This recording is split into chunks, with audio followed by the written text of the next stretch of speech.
up with him, my gaze keeps darting over to Chester every few seconds. A beam of sunlight breaks through the gray clouds and shines down on him, lighting up his dark brown eyes beautifully. I'm transfixed by the tips of his long lashes, how they flutter with every movement he makes, fanning out a short shadow across the tops of his cheeks. My stare is abruptly broken a few moments later when, out of the blue, Chess grabs me by the arm and yanks me roughly toward him, toward his warm, heaving chest. Hello, what is happening right now? Jiminy Cricket, he booms in that deep voice of his.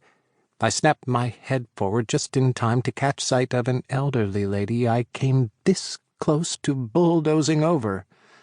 Very sorry, ma'am. Chester apologizes over his shoulder.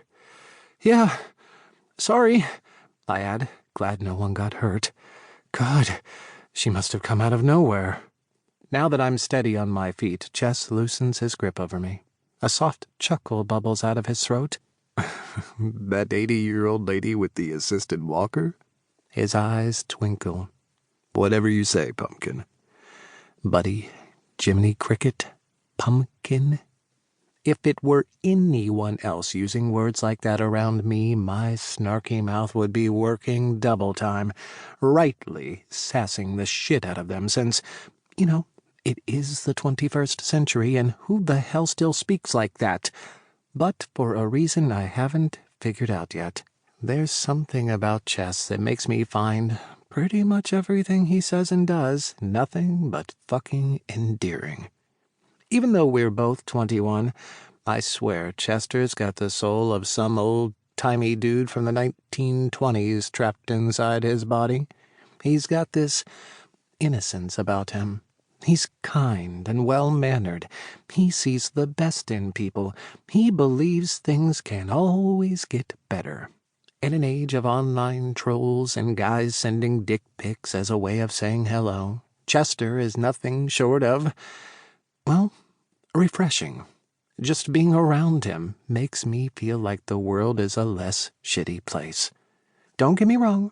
He can still be every bit the immature and silly 21-year-old that I am.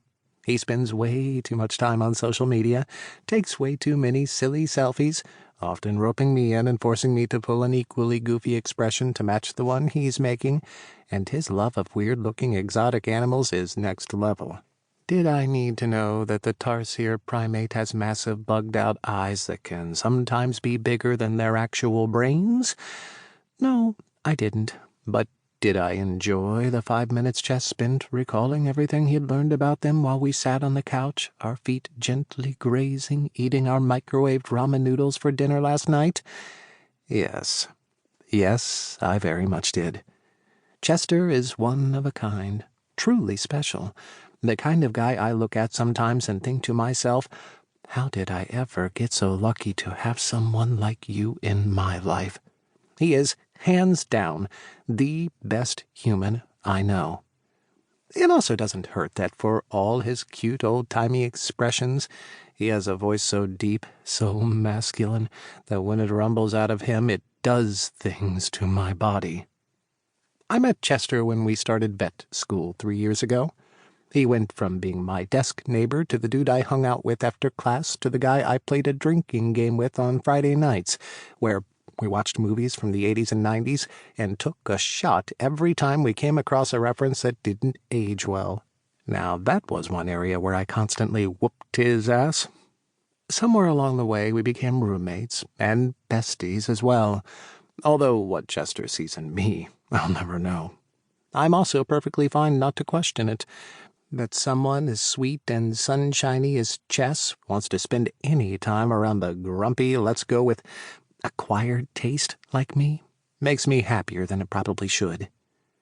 We stop at a red light, and yep, Chester's one of those folks who uses those few spare seconds to jog on the spot. I used to make sassy comments about people who did that.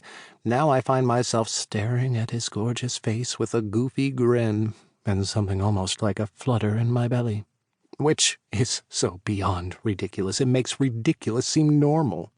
If I'm not up for questioning why Chess likes hanging out with me and being friends, there is no way I am venturing...